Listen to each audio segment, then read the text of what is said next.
On today's show, we will be continuing with our questions from our ElkBros mailbox. However, one important thing about our show with our mailbox is that our content is inspired by you, our grinders and listeners. So today, we'll be introducing you to Mr. Brison Bursey and his story for a special ElkBros conversation that we hope makes a difference in your life. So my friends, pull up a chair, adjust your volumes just right, and welcome to Blue Collar Elk Hunting. Welcome to Blue Collar Elk Hunting, brought to you by ElkBros.com, with your host Gilbert Ornelas and elk hunting coach Joe Gillia. You want to hunt elk? They live to hunt elk. Their goal is to share with you what they have learned grinding it out for over 35 seasons, doing what they love. So come on into camp and set a spell. Welcome to Blue Collar Elk Hunters.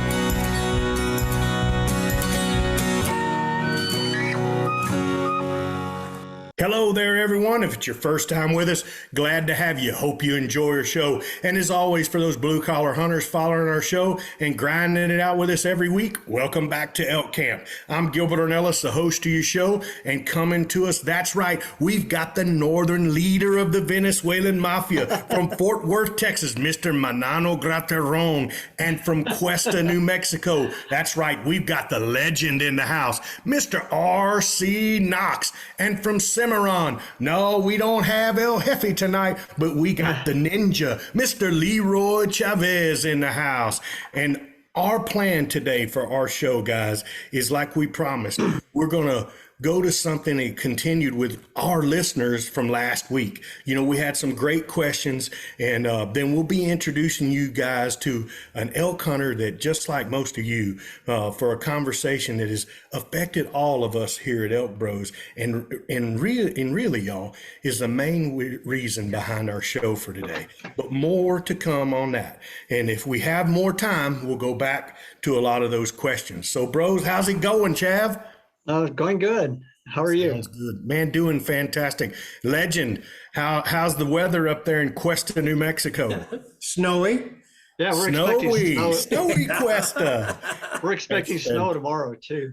Fantastic. Well, it's still been warm and rainy down here in South Texas. So I call Houston South Texas. I mean, because anything further than that's really dang near Mexico. So it's been warm, but we're supposed to get a little reprieve here this weekend, get a little cooler weather in. So me and Logan might go traipse around the woods and try to chase some whitetails this weekend. So we'll see. We tried our luck fishing last weekend and fished a little tournament, a little derby up there on Sam Rayburn, and ended up 20th, but we had a good time. Didn't break anything, so that's usually a good tournament if you don't break nothing. Yeah, for sure. Manano, how's the weather up in Big D's? Is it still raining up there? No, it was a beautiful day today, and especially Luis is not around here today, so it's a pretty day, though. It's a beautiful day. Man, yes, I'm telling you, Luis catches it when he ain't here. I mean, we've given Manano enough hell, that's for sure. So might as well send a little now bit it's that my way. Turn. Absolutely. Well, fellas, yeah, as our listeners know, Joe is with us, but he's not with us. He'll be producing the show, but El Jefe's sitting this one out. So, man, we've got a really cool show for you guys today. And let's get this party started and head on over to our ElkBros mailbox. Chav, you'll start us out today, brother. Okay. This first letter is from Tatum Holiday from Illinois. And he says, I hear a lot of shows talking about a cold calling scenario, but I'm not sure how it differs from other scenarios or how I would know to do one. What is it and when do you use it? And I'm a little confused about that too, Gilbert. Could you give me Yeah, for sure. Differentiate Chav. for me? Yeah, and I get where he's coming from, because a lot of guys don't understand what a cold calling scenario is versus any other type of scenario, right? So a scenario, if you and I are walking in the woods and we're, in an area we feel like there are some elk, and then we hear an elk, and let's say there's a fence line, a borderline from us. We hear an elk and we hear a rut fest going on over there. Well, a different scenario from a cold calling would be us putting on our own rut fest because we've heard something, right? We want to get a reaction out of them. But a cold calling scenario, a lot of guys think, well, this is when you get in the woods, you just start calling. Well, that's not really necessarily a cold calling scenario. A cold calling scenario should happen when they have put themselves in a position where they're around elk, right? They've seen sign, they either smell them, see tracks, fresh droppings. Then you can feel good about doing a cold calling scenario where we're not hearing a bull or a cow or anything like that, but we're going to project to see what we get back, right? So we're going to start a cold calling scenario on our own.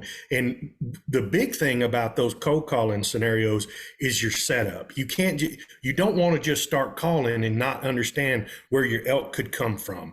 And I think RC would agree that the number one most important thing about that setup is your wind, right? Yeah, most definitely. And I mean, You don't have the wind right, yeah, I mean, and elk are generally curious animals. When they hear another elk, they're going to want to try to get the wind if they can. So these things, they're all got to take in place. You know, when you start out, you definitely want to start calling, you know, we always hear at ElkBros, we're lovers before we're fighters, especially depending on the time of year, especially if it's early. Those early season cold calling scenarios, or just want to, you know, cast out a little. I call it, it's like fishing. We're casting our lure out there and trying to drag it back to get a bite. You know, to this year when I had Tom with me, we really were cold calling. I mean, we didn't really have anything going on, but we were in a piece of property that was kind of landlocked, and we couldn't go a whole lot of ways because we had some boundaries around us. So we just started cold calling and casting out calls that making elk sounds, right? And before you know it, we had something respond and come into us, and Tom actually took his first bull doing that. So to summarize it, a regular calling scenario is when you've seen an elk or you've heard an elk. Absolutely. And a cold calling scenario is when you haven't seen or haven't heard, but you're in an area where there's a lot of sign. Yeah. And the area looks good, and that's when you start casting your calls. Okay. Or you might even have smelled them there. Yes. All right. Yeah. Smell. The smell and the wind's right. Yep. And it's you know, everything. It's a good pinch point that you might be in a good funnel point where they would come, and you'd have a really good opportunity at shooting a bull or shooting a cow, whichever tag you might have. But the setup is the crucial part of the cold calling scenario, as it is with any scenario. But that cold calling scenario it's really getting started with soft cow calls, you know. Mm-hmm. And maybe one location bugle, you know, but really the soft cow calls and mews and calf calls and stuff like that to, you know, make other elk feel like there are elk in the area. And when they feel like there's elk in the area, they're going to come take a look, especially bulls and satellite bulls, you know, as well. I mean, I didn't, you know, do that cold calling scenario, maybe 10 minutes, and here comes a big spike. You know, I mean, he's got to come see where the party's going on. So at the end of the day, that's kind of how a cold calling scenario starts, but a great way to break it down. RC and Chav, fantastic. Manano, this is from next, Mr. brother. Adam. Yes, sir. Yes, sir. Yes, sir. Hey guys, I'm 90% of the time a solo hunter when I do a calling sequence like a group of elk with a bull. Should I stay in one place and do a calling sequence, or should I move around a bit to give it a more realistic sound, like there are multiple animals? So I'm the lowest member of this crew, so with the less experience scenario. It's a workout what he's talking about. RC and I did several of them this year hunting together, and I'm telling you, by the time you're done with it, you're flat wore out because you're moving around, you're raking trees, you know, you're stomping around there like other elk would be making racket. I mean, yes, everything you can do to move around if you're not inside the bubble. When you're inside the bubble, man, it's time to get set and ready because he's coming, right? But as you're doing a calling sequence like a group of elk, yeah, you want to sound like the herd of elk that's in there. Look, man, kicking logs and all that stuff. Really, I've seen guys kick a log and the bull go, woo! I mean, he bugles because of that, right? So all of those things go into play. And man, I stomp around and crack limbs, and man, it's a full workout. Of course, you know, I can't breathe up there anyway. So just about 10 seconds of that, man, I'm ready to pass out. But at the end of the day, yes, you know, that calling sequence and that scenario is even better when you can move around and sound like a herd of elk, right, RC? That's right. I remember one time Joe was like 150 yards away. He was to the other side of the mountain, and he was calling. He was, I don't know, he spent about 45 minutes without any response. And then we got to see elk to the clear side of the other side of the mountain, but they didn't respond. And then he improvised. I think it was a lost cow or something like that. Lost calf. Right. So the situation just changed from second. But he got 45, I don't know, even an hour before that situation arrived. It's a workout. It's a workout, and you have to be able to see how you can move accordingly without blow the situation up. If you're inside the bubble, you got I don't know how many eyes looking around. For sure. So you don't want to start moving around and because you can make calling sequence from the same spot in a decent manner without moving around with so many eyeballs looking around. And remember, when you're calling, we're using our tube behind us, right? So we're making those calls sound further than they are. Yeah, that's what it's important, is to call behind you so they can't pinpoint where you're at. Exactly. And make sure you have cover behind you too, because they'll look over you. Absolutely. Yeah, I mean, we'll harken back to when you and I, Chav, called those bulls into about 12 feet.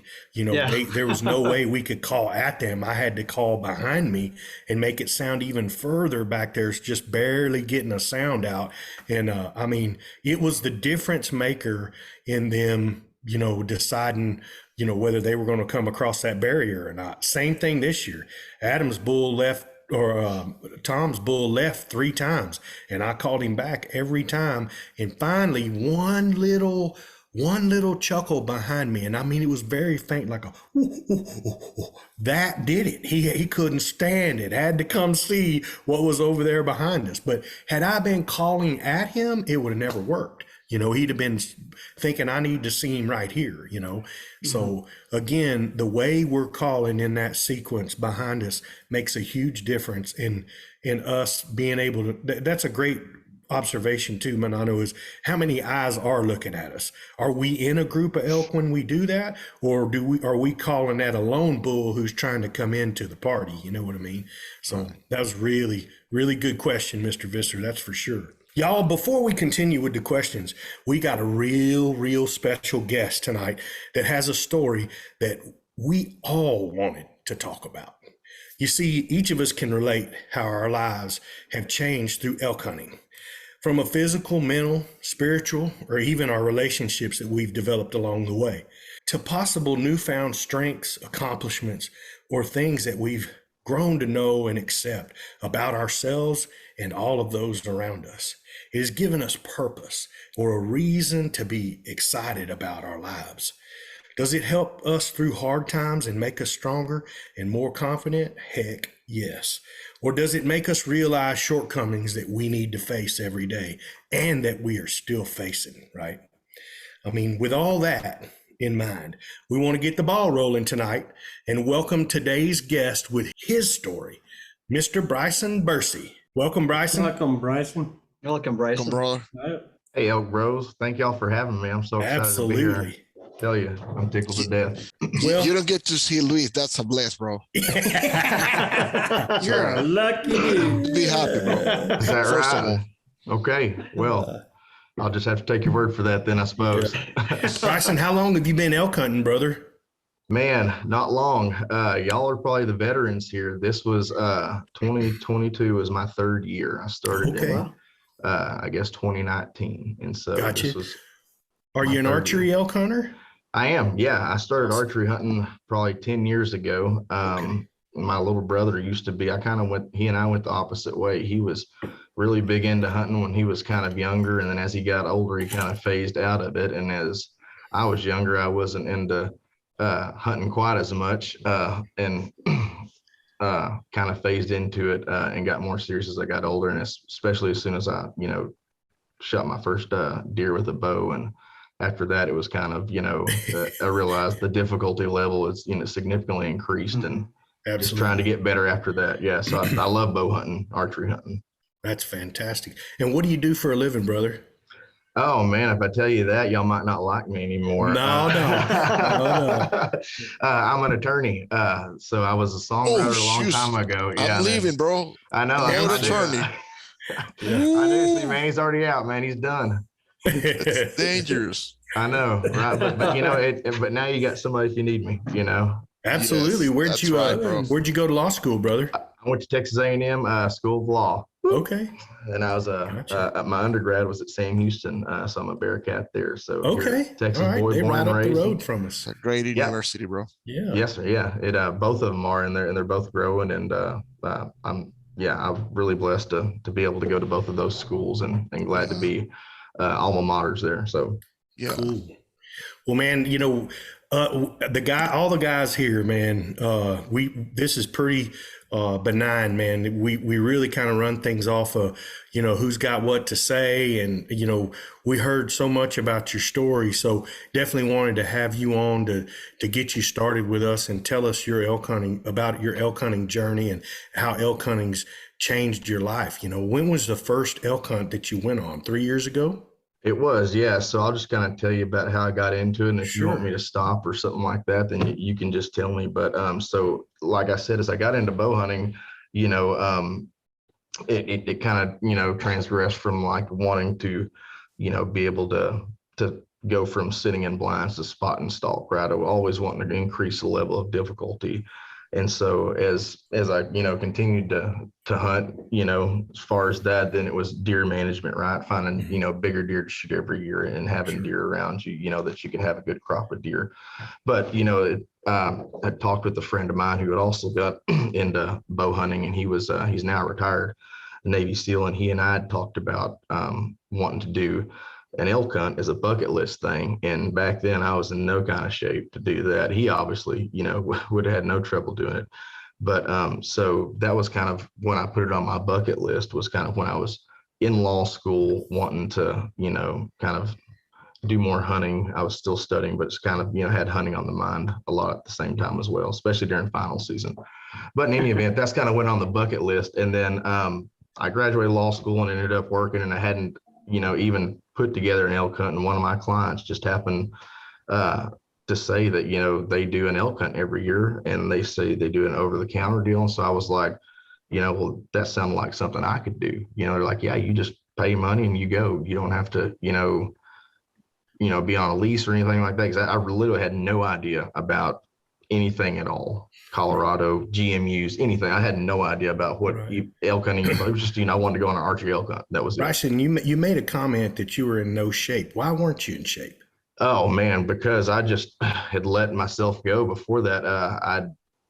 Through law school and stuff like that, I just had not taken care of myself. I was 60 pounds overweight, probably more than that if you Google what my proper weight is supposed to be. Mm-hmm. But, in 2019, I'd made a commitment that, when I'd met these guys that were my clients, and they said, this is an elk hunt, you can do it. All you got to do is, pay a little money and you're welcome to go with our group. And I said, great. I don't want to die on the mountain. And so I knew. Man, I'm telling you, I've been the other route. I tried it at 325 pounds. It is no fun, baby. My dad went elk hunting years ago with, and I don't remember much about it except for the exhaustion. It was fun, but I like to diet. Yeah, all I remember is him saying how exhausted he was, and he had mules and all that stuff and everything. Yeah. So I just knew at that point, and I'd been in good shape before, and I knew finally like I needed to do something and to make a commitment so that, I would have, be able to hold myself accountable. Because when I got in shape, 8 years before that, it was kind of at the height of my music career, and I wanted to, be in good shape and stuff like that, because you need to be presentable a lot of times in that industry to folks. And so it was really kind of geared towards that. But then when I kind of transition to law school, it was kind of like, well, I'm just kind of studying kind of like back in college kind of thing. And so it was one of those deals where, I'd let myself slip, and I needed to give myself a reason to push myself and hold myself accountable. So you let something slip that I can't let get by. You All said right. the music. So Yeah. let's talk a little bit about Brison Bursey, the man too. Not only are you a lawyer, but you are a musician as well, aren't you, brother? Yeah. Songwriter, musician. Well, I don't know how y'all use those terms kind of loosely, musician and songwriter, but I try. I tried. So I did that for about 8 years professionally, and it was a lot of fun. It was one of those deals. I was going to Sam Houston in undergrad, and I was just kind of playing music for fun, and then all of a sudden. I played at the Fox. Yeah, sure did. Many a times I played there and every other venue. At the Chicken too, huh? Yep, I played at the Dixie. If it's in College Station or anywhere around that southeast part of Texas, I imagine. That's my stomping grounds, brother. Grimes County, the land of milk and honey. Oh, I know Grimes County very well. Yeah, I was born and raised there.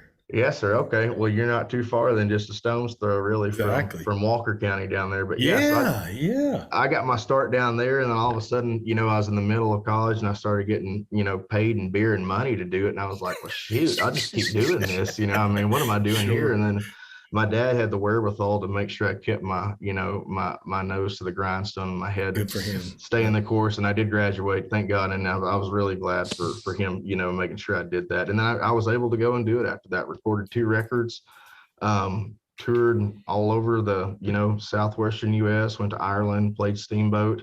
Sweet. I have a song on. Josh Abbott and I wrote a song that went on one of his records called "Dance with You All Night Long." So I've been doing a lot of that. Haven't been doing much of the touring because I've been lawyering, but I still do a lot of writing. I've found a lot of folks up here. I live in Parker County now, outside of Weatherford. Sure. And so there are a lot of talented folks up around here, and so I'm still doing the writing stuff and still getting my creative juices flowing that way, because otherwise I feel like I'd explode. But I've got to do that, and then I've also got to do the hunting part of it too, because that's. I'm gonna give you a shameless plug. If you guys want to check out more of the Brison Bursey band, y'all check him out on Apple iTunes. Oh, well, thank you. Yeah, it's there, Pandora, Spotify, whatever you can do. It's all good to me.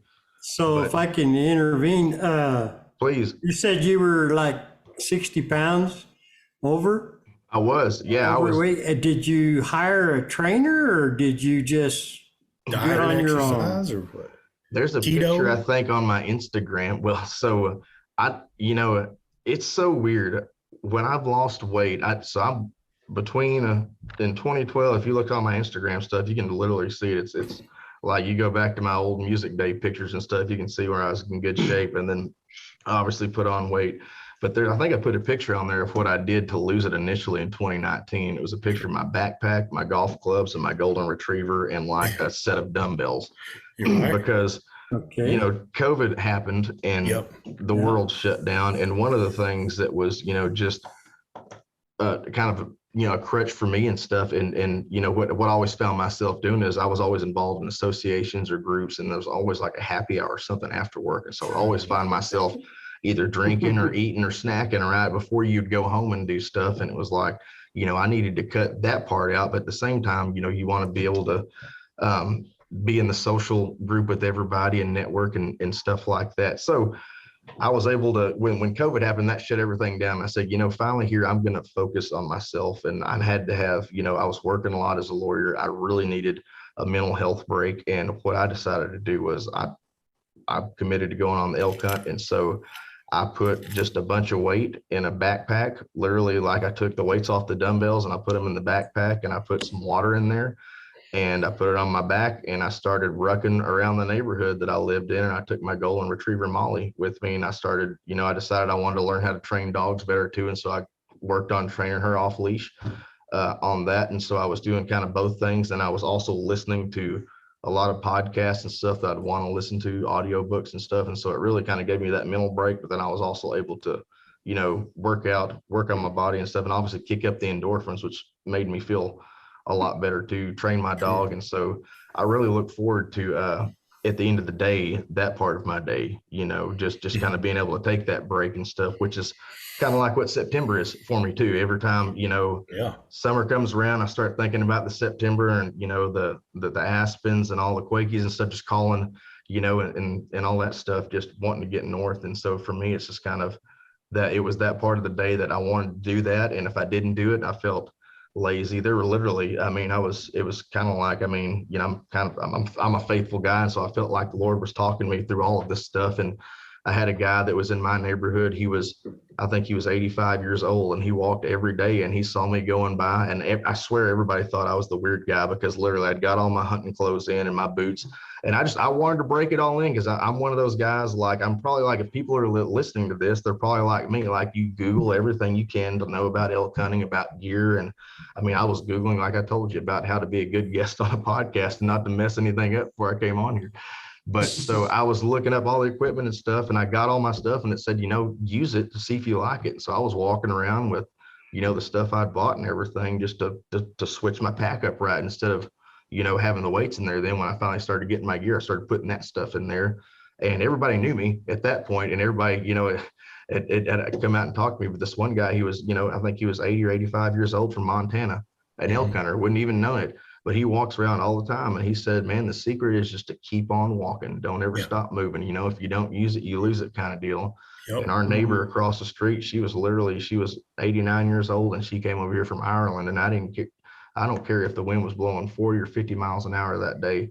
She was walking down to that stop sign like she did every day and back. And she was out there working in her yard every morning. So it was really kind of a testament. Like, if I wasn't out there doing it and saw them doing it, I was like, man, there's really no excuse. And so once I got going, and especially once I started seeing results, after that, you start seeing pictures and stuff, the weight starts falling off, and it's like, I want to stick with this. And what I really did too was I tried to set small goals for myself. I wanted to learn as much as I could about, I realized I don't know a lot about, the gear out there. And so I really wanted to make sure I was, familiar with my gear, and I got the right stuff. And then of course I started looking up a lot of, shooting and techniques and fundamentals, a lot of the John Dudley stuff and everything to try to figure out that. And so instead of focusing on other things that, I used to before, I tried to, if I wasn't working out, transition to focus in my, if I wasn't working out, to try to work on my fitness, than to work on my shooting or something like that, or work on my knowledge of, of hunting and stuff. And I don't know how much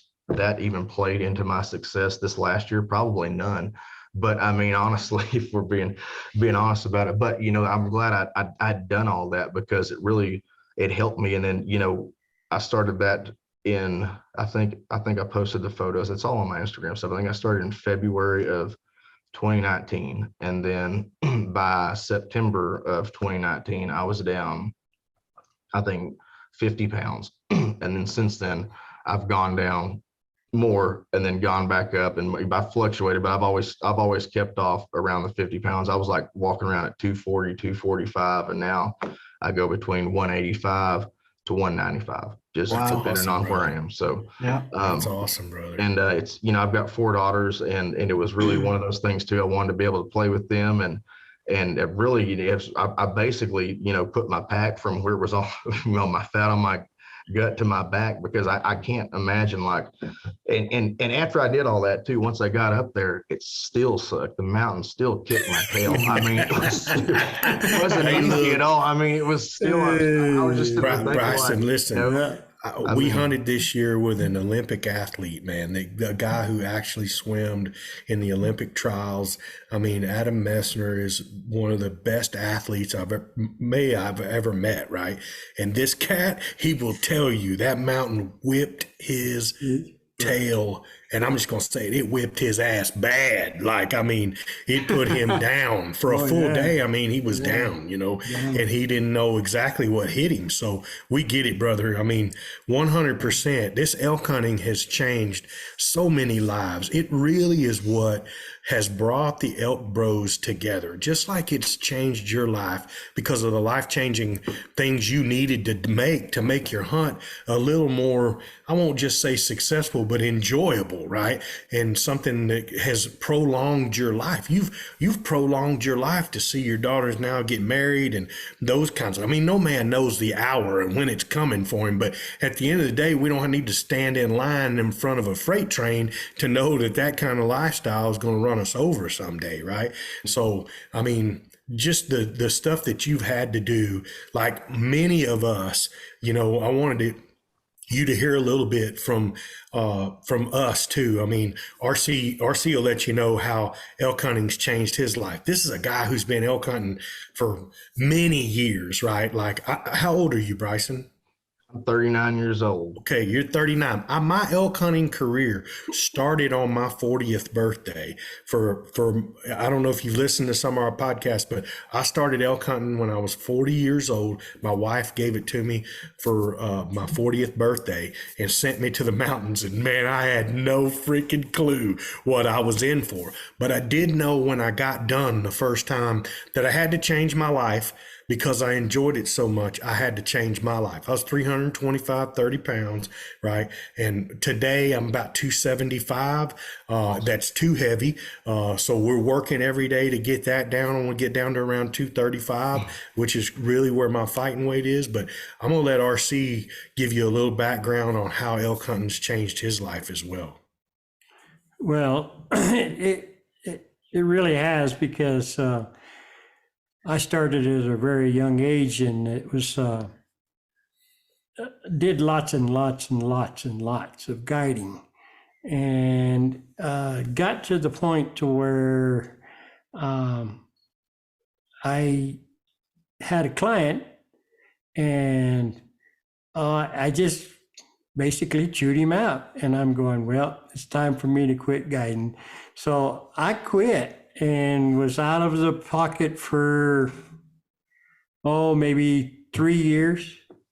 And it's like, there's something there that's not right. There's something there's not right. And when I got with Joe and he said that they were going to start coaching instead of guiding, I was like, that sounds like a pretty interesting deal. So when I got back and got to go the first year with these guys, it was like, man, talk about really miss it.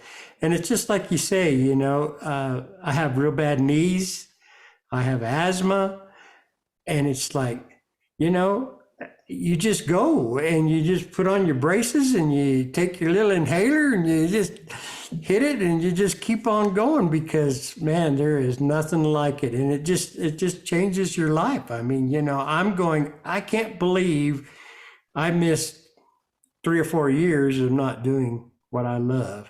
Well, so I love RC to death. And, there was a traumatic deal that happened between that 3 and 4 years for all of us. We lost kind of our patriarch, right?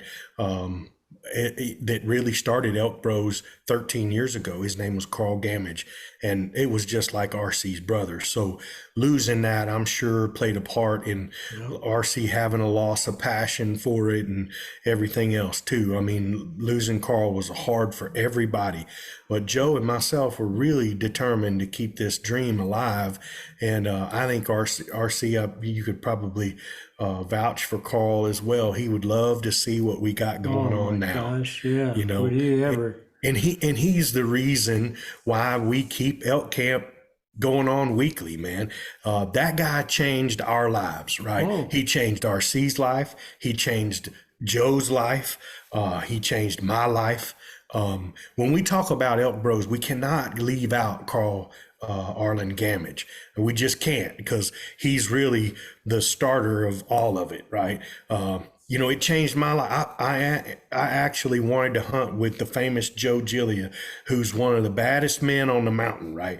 But at the end of the day, you got to be able to go with Joe to be able to hunt with Joe. And listen, Joe is part mountain goat, okay? And he will run up a mountain to get his legs warmed up while you try to go as hard as you can go and you're about to die because somebody sucked up all the oxygen out of that damn mountain before you got there, you know?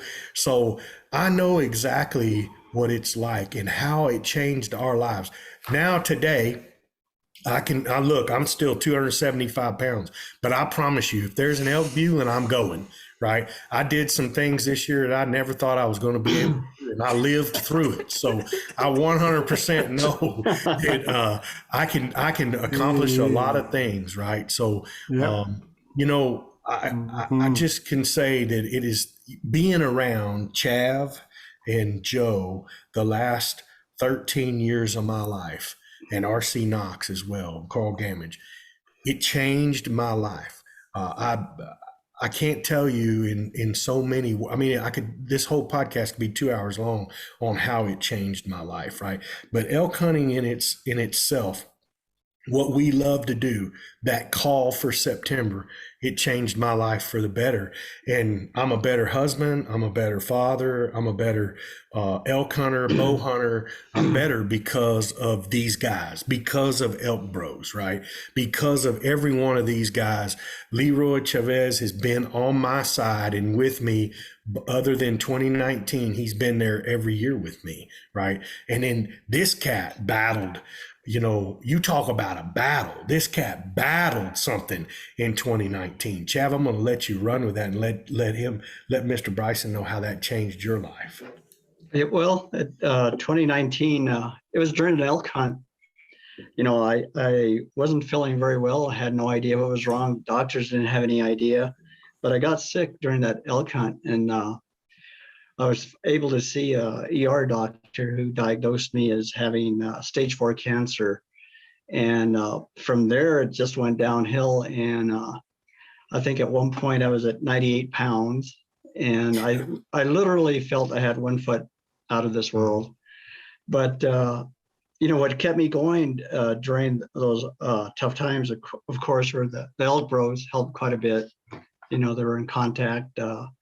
They once I did get out of there, they ended up buying me parallel bars, and I'm still working on them.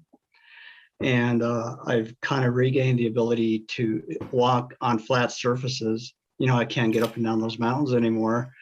But you know, if it wasn't for family, the fact that I wanted to walk my daughter down the aisle, and elk hunting, I probably wouldn't be here today. And accepting your induction into the New Mexico Hall of Fame as well. Well, that's another story for another time. But but right now, you know, one of the things I look forward to is September. You know, being up in the mountains with the guys, and they've been really gracious. They've set me up in blinds the last 2 years, and almost got one last year. This year, no luck, but. I still work out like crazy. I think I'm working out harder now than I did before, you know, what I can do. You know, somebody says, what do you do all day? And I go, well, I work out half the day pretty much when you count all the hours. It's not continuous when I'm working out. Right. But just the fact that there's a big goal at the end of the year in September, you know, I really look forward to that. Just being up in the mountains because, you know, it's like that Tim McGraw song, you know, live life like you were dying. You know, and you know, slow down, smell the roses, and you know, elk hunting is a big part of that. And you know, Brison, to you know, your dedication in losing that much weight, amazing. That's going to keep me going. That's going to keep me going too, because you know, I can't do a lot of anaerobic stuff, but I love to eat. So you know, I got good company there because I don't know. I'm not even sure what anaerobic means. If that means running, that's usually a defense mechanism for me. When I tell folks, it's got to be a big damn bear for us to be running. I ruck and walk slow. If I'm running, you better be worried too. But when you mentioned that you walk a lot with a lot of weight, you know, I've been starting to walk. I think I could probably do more, and you're an inspiration for me too. Oh, So well, all these guys, you've been great. Look, don't let him fool you, brother. He outwalked all of us in the mountains today, man. I believe it. Walked into we put a blind up for him. I guarantee it's a mile in, a mile out, right? And it was not easy going. He made it look like it was easy. My ass was dragging going in there and out of there, right? So look, I mean, Chav's been a huge inspiration for all of us. And, you know, when he was going through all that, we kept saying, if Chav can, we can, right? And it was unbelievable. We did get him to elk camp in 2020 with us, and he got to experience elk camp. We had a phenomenal camp. We killed a lot of really nice bulls that year, and it was absolutely unbelievable. But you know, you talked about cooking and eating. Well, our number one head chef in the world is on here with us, and his name is Manano Grateron. We call him, you know, he's always giving us too much to eat in elk camp. But I want to hear from him and let him tell us a little bit how ElkBros and elk hunting in general has changed his life. Well, that's a tough question, Beto, because I'm always messing with people, and it's really hard to be serious in a conversation. But this one will be hard because it's not elk hunting. ElkBros changed my life, and especially Chav. Yeah, I was listening about the battle he went through, and for a moment took me back to those days, and I now I'm a believer because I saw it. Yeah. Nobody told me about it. I saw it. So I was there. I was actually that night. I prepared paella. I think it was right. Yes.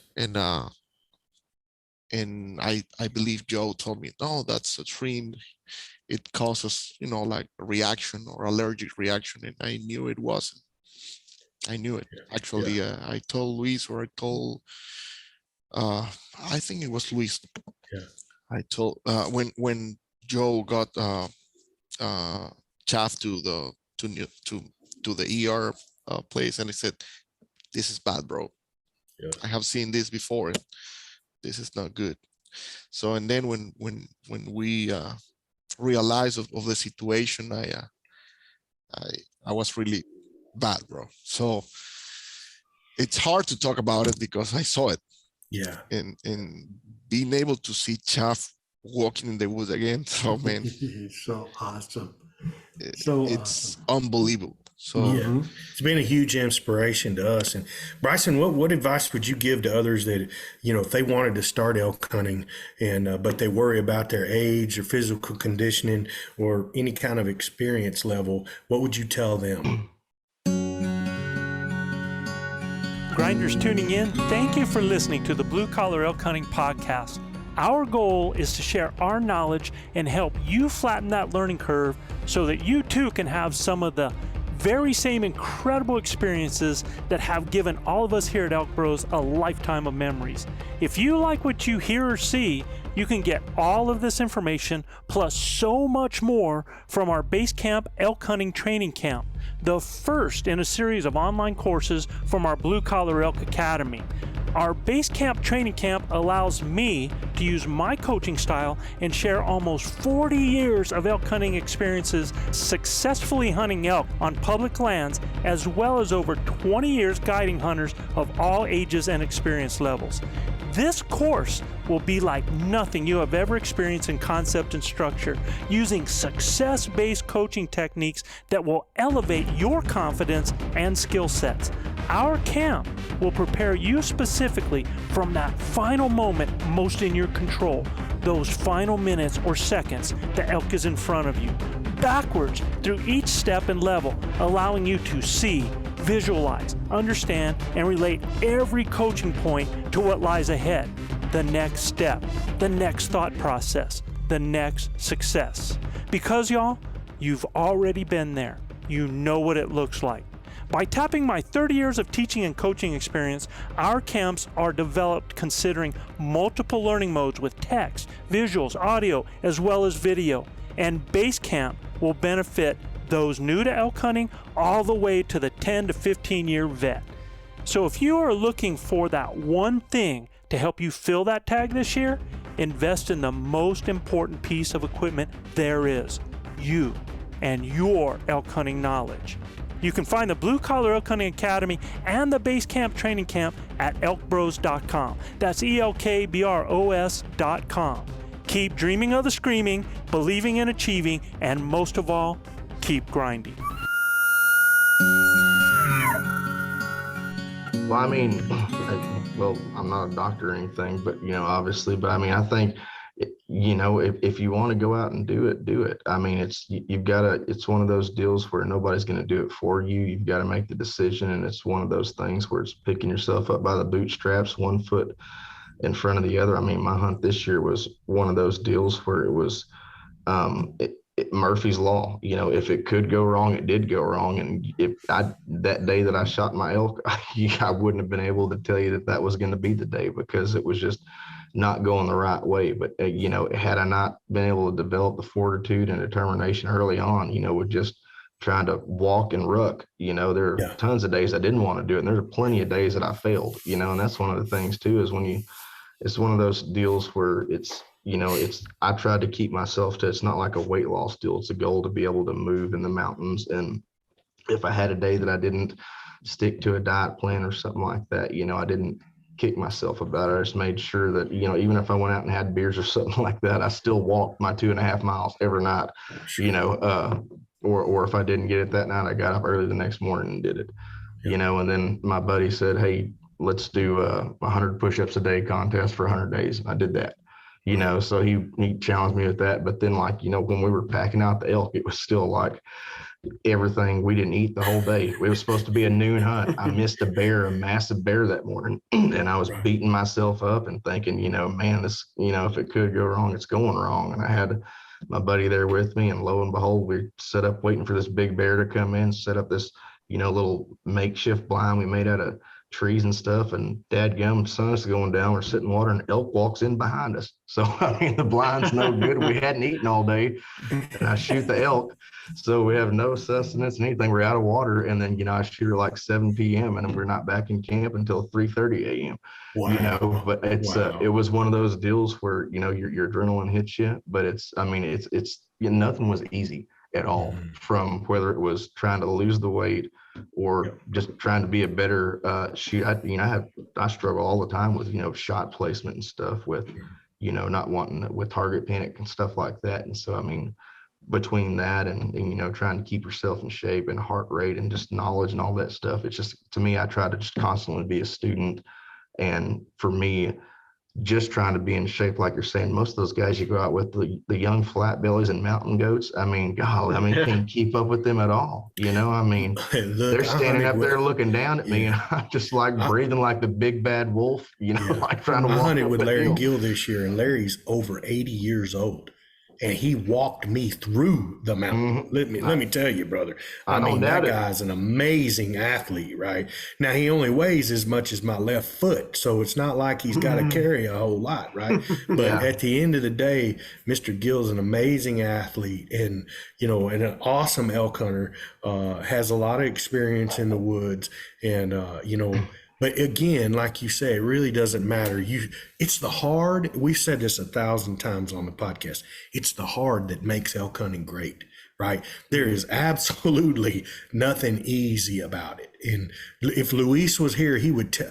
I wish Luis was here, because he's had a tumultuous journey hunting elk, right? Much like I have. I mean, look, it was very tumultuous my first 2 or 3 years hunting elk, and then once you kill one bull, Joe said this and RC said this 1,000 times. I mean, RC'd been my guide for a long time before RC kind of stepped away from hunting a little bit. But RC told me, Gilbert, when you kill one, it will get easier, right? And I really didn't believe that, but he was 100% right. And I'm glad to hear that.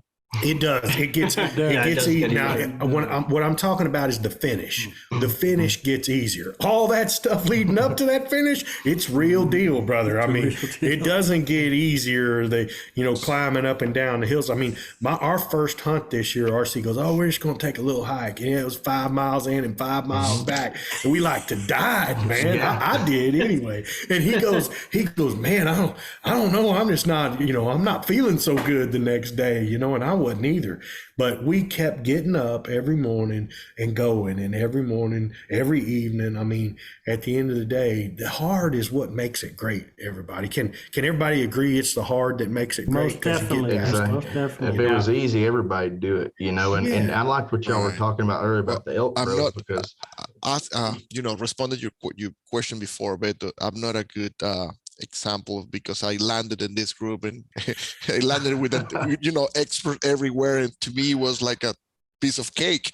But now I've seen you pass clean out on one of my elk, brother. It wasn't no piece of cake. You was passed out because you was wore out from killing and skinning an elk the day before, and then I drug you in there all night. So but physically, I landed in a group with expert. They know how to call elk. They know how to everything. I after I killed my first, what kind of spoiled you? I mean, it was easier, of course, but when you're around people with that amount of knowledge, what could possibly go wrong? It's hunting. It's hunting. You got to know it's hunting. I've always tried to do the same thing. There's nothing guaranteed.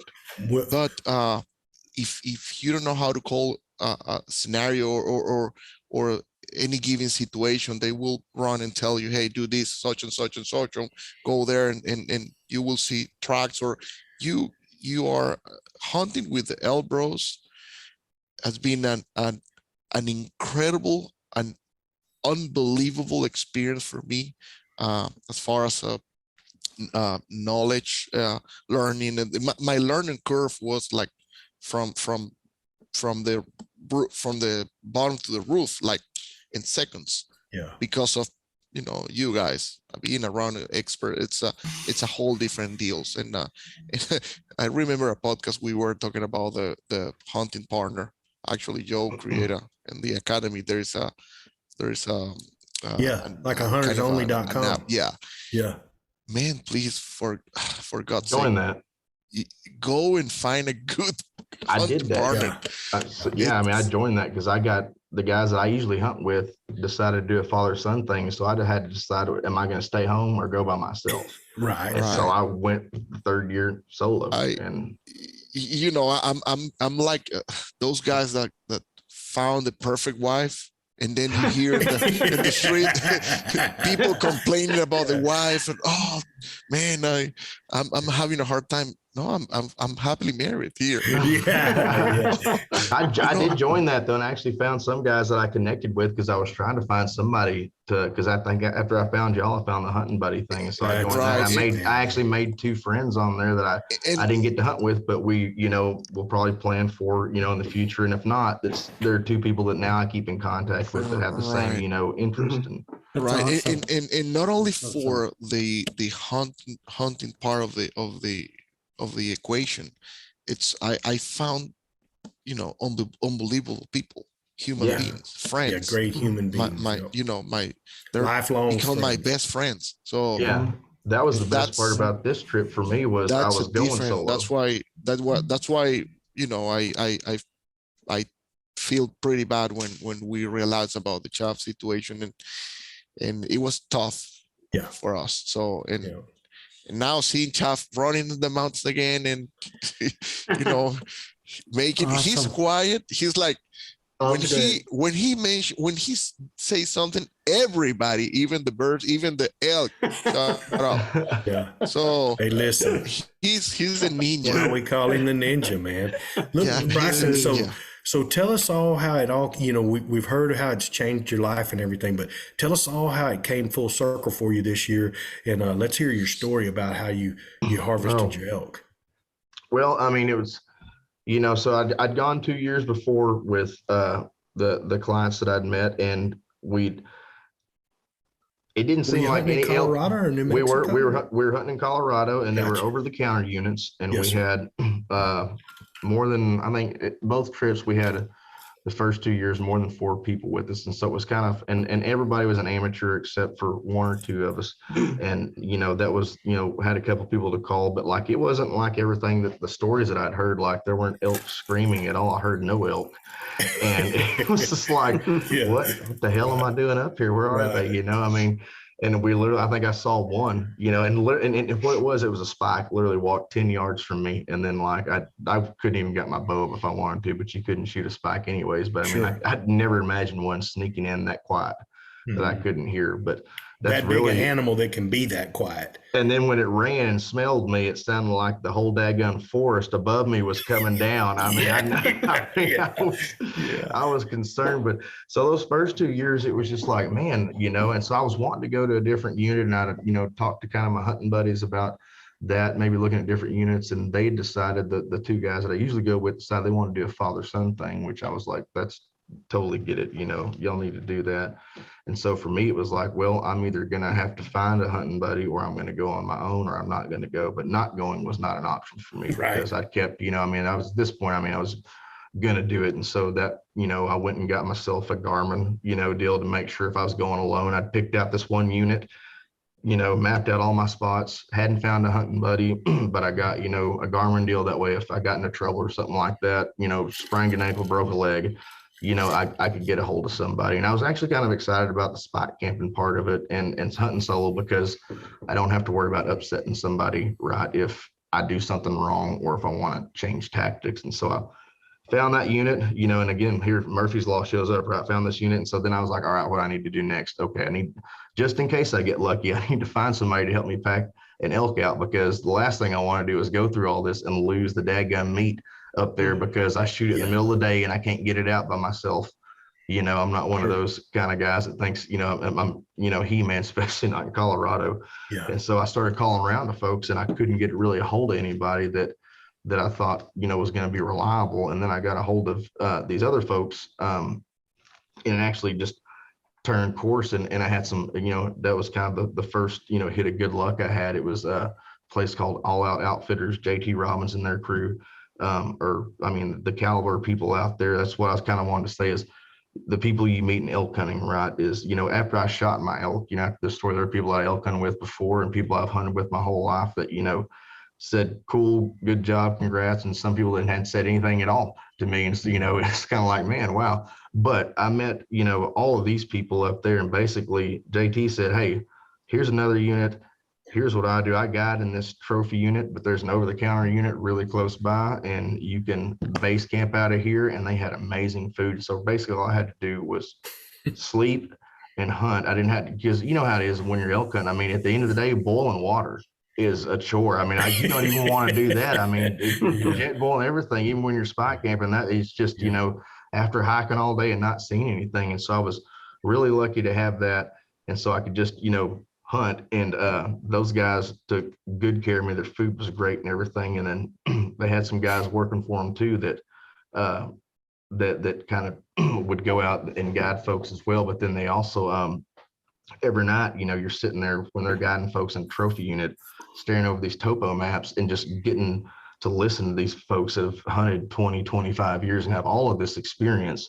That was my big deal for it, was I didn't have to cook, boil water, and I had a spot to sleep. And then people would know if I decided to spot camp. I told them, I said, because, JT told me, goes, I know this area, and if you're willing to hike out there and put in the work, I can get you into elk. And he was right. It was work, but so that was the deal, is I just wanted to make sure I had every opportunity available I could to get out there and shoot something. But, at the end of the day, we're not seeing stuff, but I'm still listening to all these guys that have so much more experience than me, looking at topo maps, showing places that they're looking at, going, helping me, it's helping me read my topo maps and listen to them talk about, looking at trees and waters and trails and stuff like that. It was just all of that stuff to me is invaluable that I got the benefit of. And not only that, I made it is priceless. And I still talk to all of those guys weekly. Even now, after the season's over, they're still texting me pictures of elk they shoot. I'm sending them pictures of stuff I'm doing. We still keep in touch about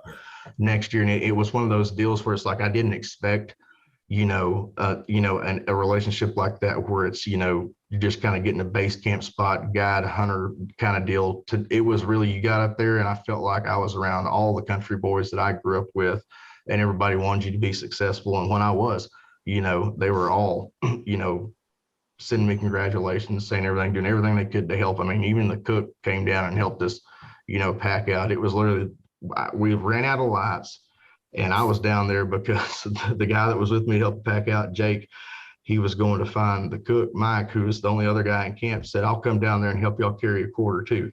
And so they both knew the mountain like the back of their hand, thank goodness, because Jake had used, he was a younger guy and he's, out there all the time. And so I'd let him use my backup battery and stuff to stay on his phone all day. I was just totally content with sitting on my pack and just, taking it all in and being in the environment and stuff like that, But so his phone's dead. Mine's at 15%, right? And so he's got my headlight too. I'm the only one that has headlight. We had no food or water. It's kind of like Murphy's Law, right? We went out there basically just to do a morning hunt. And we started going early in the morning that day and we come upon this big black bear.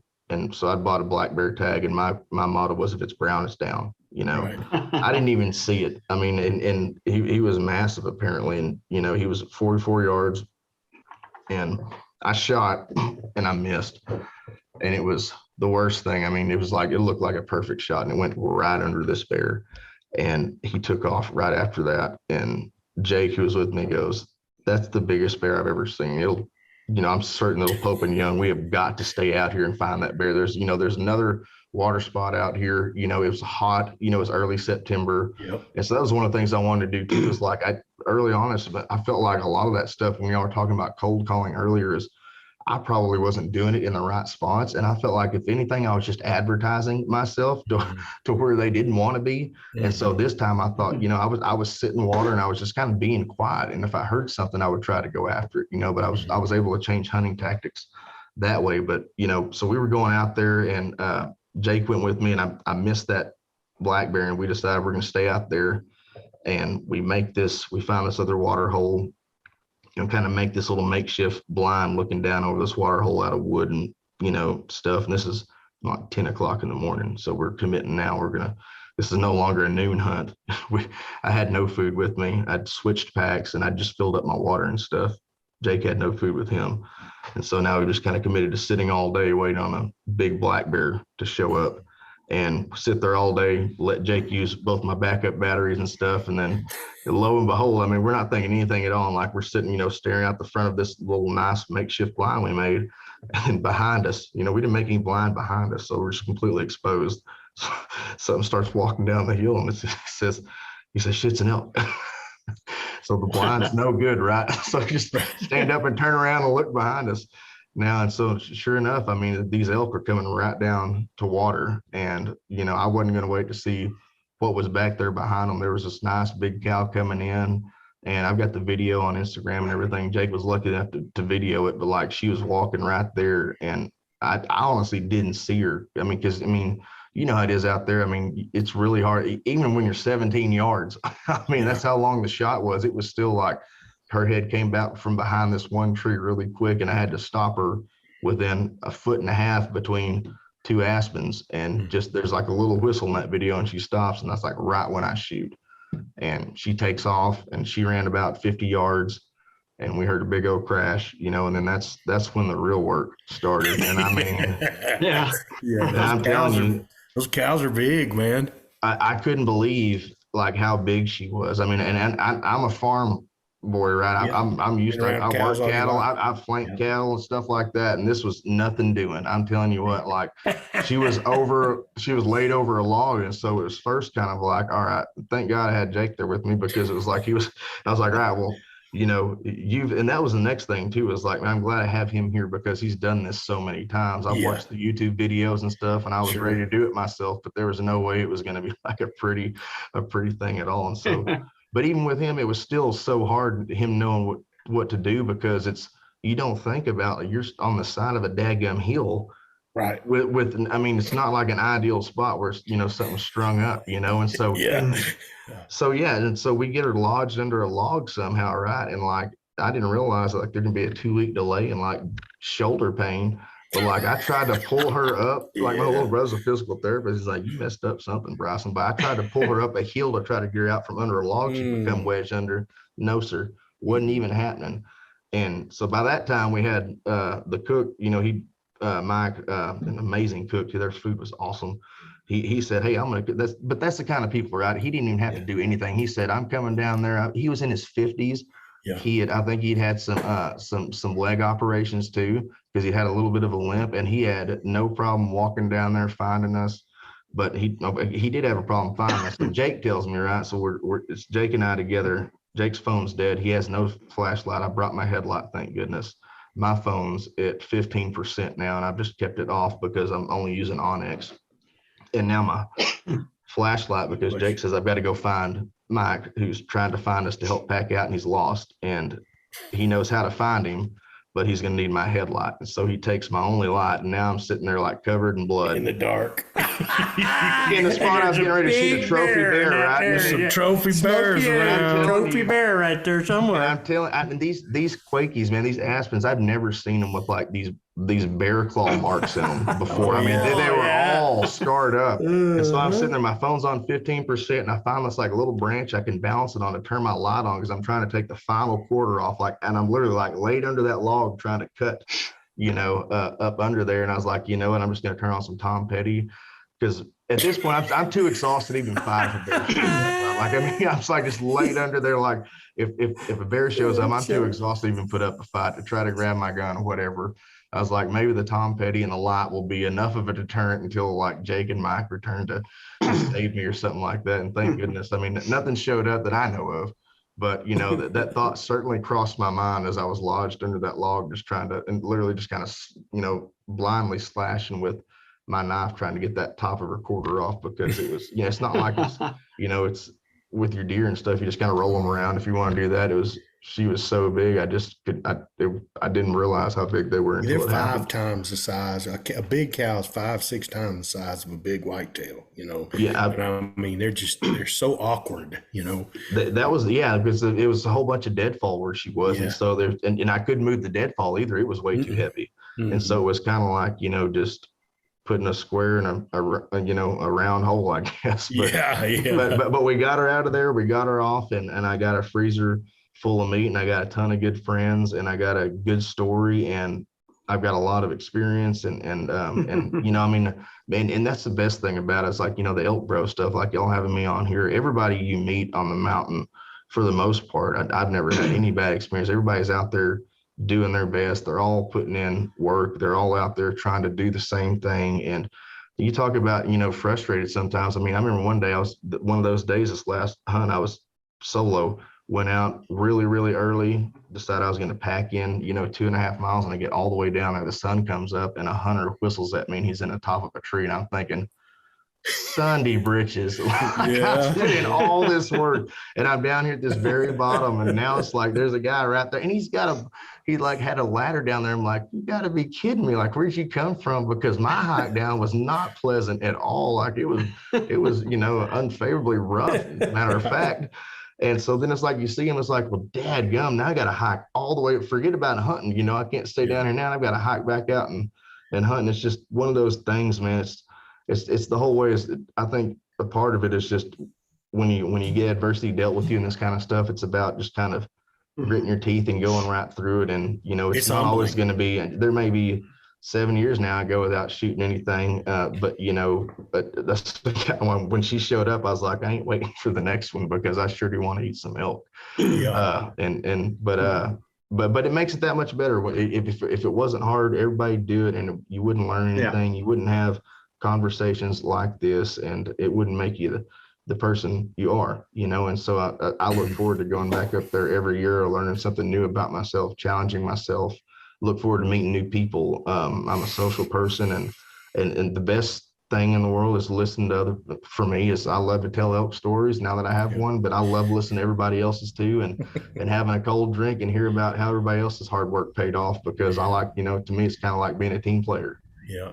Sounds like our elk camp, doesn't it, RC? Yes, sir. Yes, sir. Man, Bryson, that's an awesome story. And, we echo those sentiments, man. It's the hard that makes it great. And everybody we meet on the mountain, man, we try to befriend them for sure, because you never know who you're going to need help over the next ridge, you know.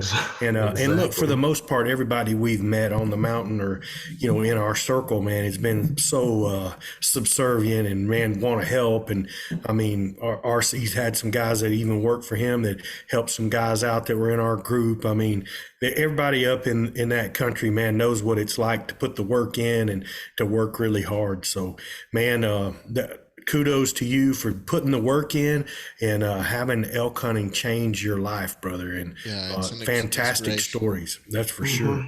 And man, look, we're gonna go back to our ElkBros mailbox, and we'd love for you to stick around and feel free to jump in and help us with these next couple of questions, Bryson. All right, if I can, I'll be glad to. RC, I'll let you take this next one from Roger Campbell. I don't have it on. I got you. Okay. All right. Roger Campbell says, I've never heard you or anyone else address the following situation. Say you hit an animal and it takes a lot of hours, including overnight, to find it. And when you finally do, it's been heavily eaten on by the local wildlife and super stiff. Obviously, temperature has an impact, but how do you guys decide what can be saved or if it's a partial or total loss? Get the tenderloins and legs. The tenderloins are on the inside. The inside, yes, sir. Yeah. What do you say, RC? You probably dealt with a bunch of that before. Well, it's like you say, it just depends on what kind of year or the temperature is outside. How much bloat you got, you know, you kind of know once you get into the animal and you start cutting it, you can kind of smell it. Yeah. You can almost sense, or, you know, well, this isn't any good. Yeah. Or, wow, this piece here is totally red and it's about half cool. I mean, yeah, I wouldn't hesitate to take any of it if it's like that. Especially if it's been cold overnight. I mean, but the smell, I think, is a big thing. Yeah. I mean, you got to be able to determine. And you can smell it if it's rancid, brother. I'm telling you. Believe me. Pretty daggum close to, you know, if it has a gamey, nasty smell to it, man, I wouldn't take it. And look, I've been there. I've been there on a whitetail. It was super cold. Had the butt of it eaten out by, you know, a coyote that caught him. I shot him a little back in the liver, but it was mid-30s all night. And, you know, I mean, I knew that the meat wasn't going to spoil. I went out there the next morning, and sure enough, he'd eaten about half of the left ham and a little bite out of the right ham. So, man, I cut both them hams off there and cut around the outside of where that coyote had eaten and made sure I got enough around there and took that meat was fine. As a matter of fact, RC will tell you, my first bull I ever killed in my life, I had to let him go overnight. It was probably in the mid-30s that night. Next morning, we got up, and at first daylight, we met a landowner there where he crossed a barrier, and they let me go in there and find my elk. And that elk was fine, man. The food, the meat off that elk was fantastic. But as long as you got good, cool night and cool weather, cold weather, you know, I'm not talking about in the 50s or 60s. And when it gets above 50 degrees, it's, you know, time's against you. You know, that blood, as soon as that animal starts dying, the enzymes in that blood start breaking down and it starts spoiling. So it's important for you to get to them as quick as you can. But if it's been cold overnight, man, you can cut around that stuff that's been eaten and, you know, or discard it and take the stuff that hasn't, you know. Right. Bryson, you got anything to offer on that?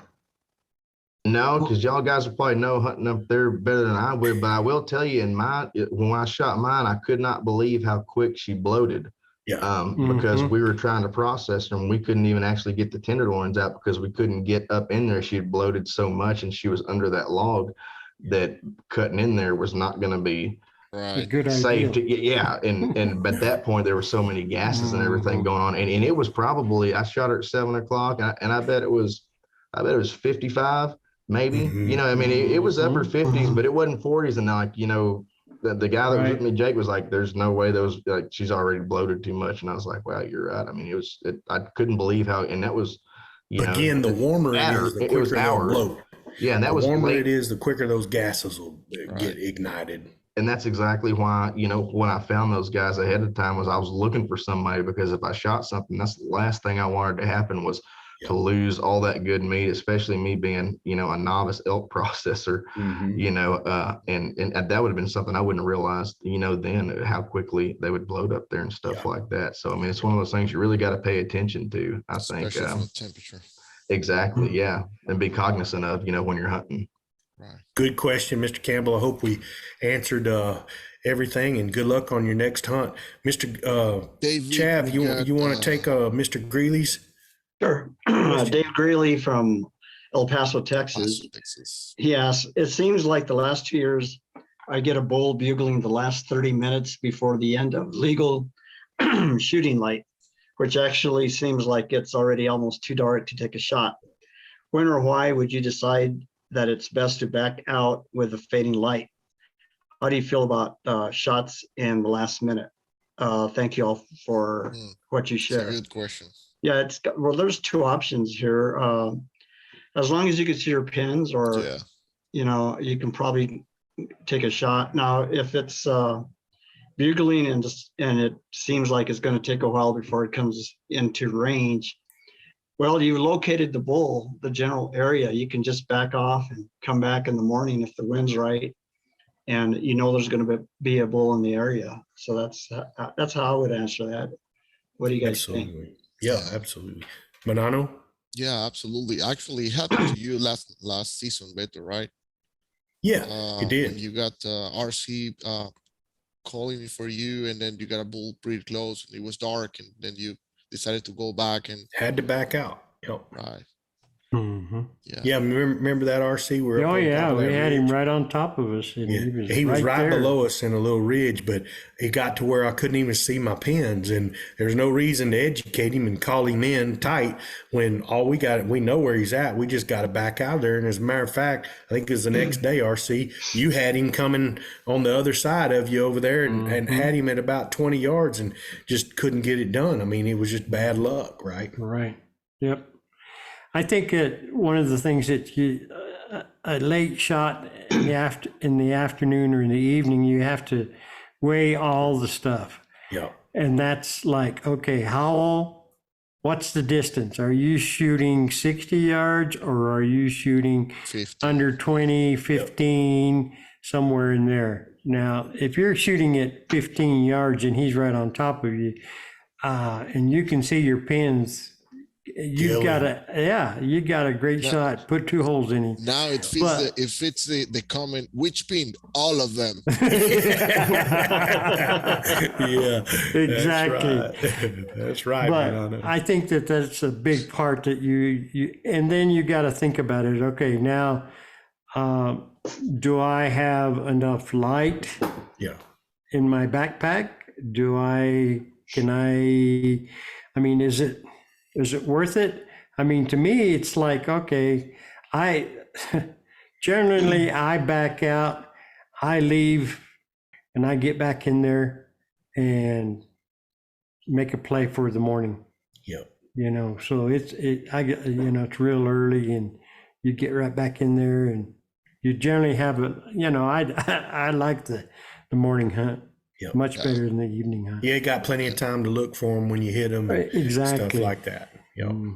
And look, I mean, I've shot a lot of, I counted them up. I've shot as many bulls in the evening as I've shot in the morning time, but it's sure a whole lot easier when you go in there looking for them when you got daylight than it is not. And you don't have critters you're worrying about too, because bears and all the other predators like to be out at night hunting as well. So it's definitely something to think about. But yeah, I mean, if you can get him in tight and you see your pins, and everything's right, man, let the hammer down, you'll get some help and come help you look for him, and make sure you got plenty of good lights. I mean, that's one of the things.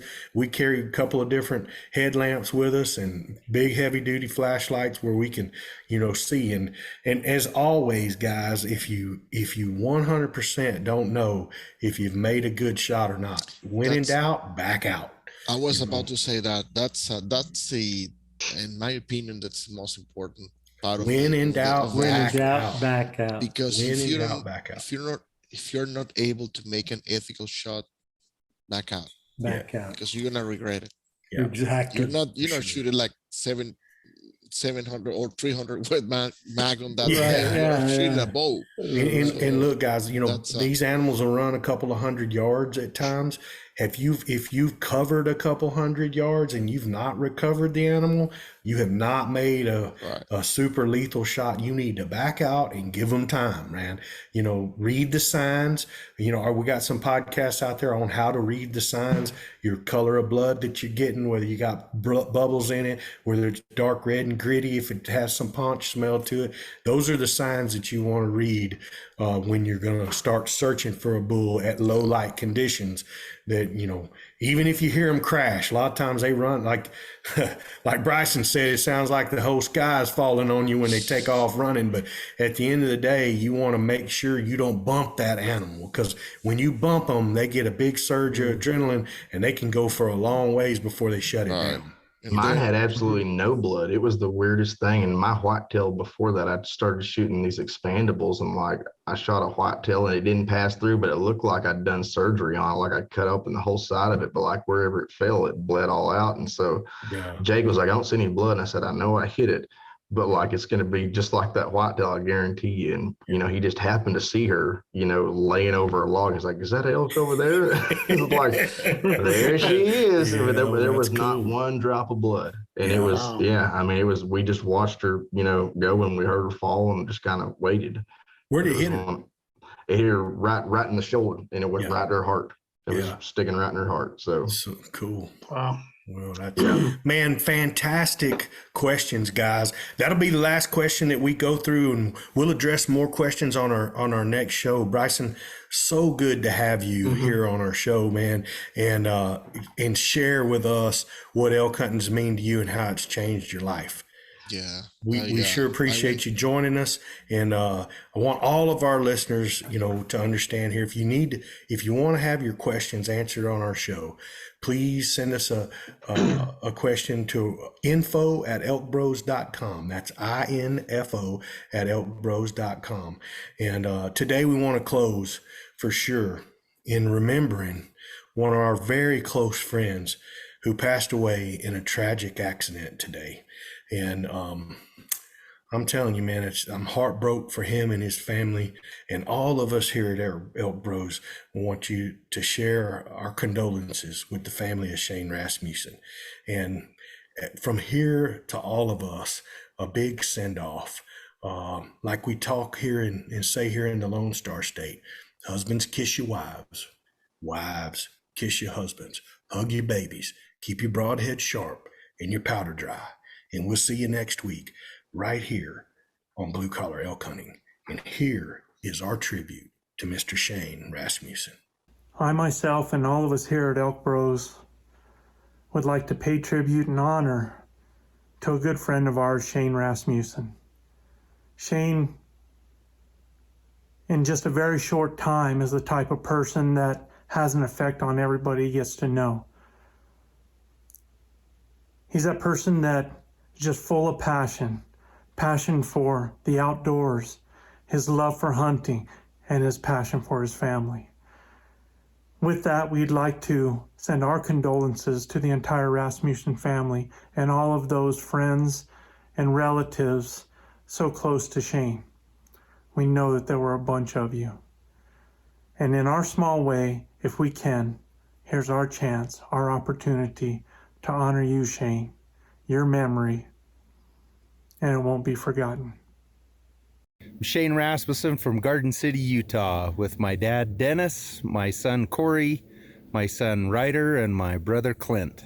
We're up here elk hunting. And we're having a ball. 1, 2, 3, 4. One day we can do something special that someday leaves a lifelong impression. Let's all join our hands together today.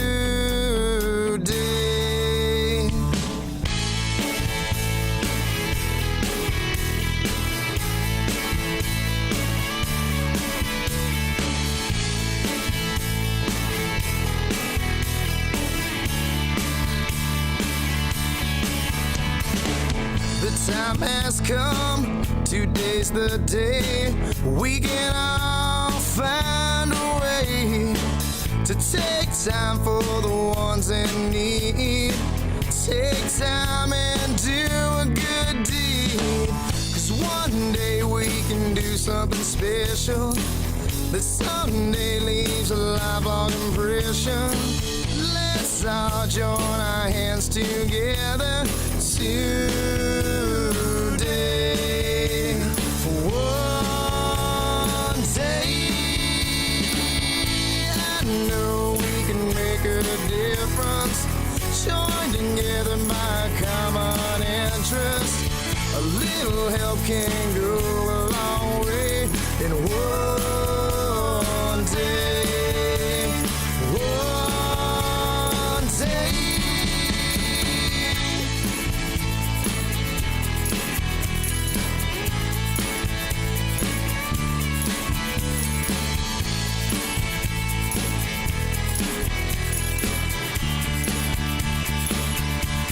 Just one day.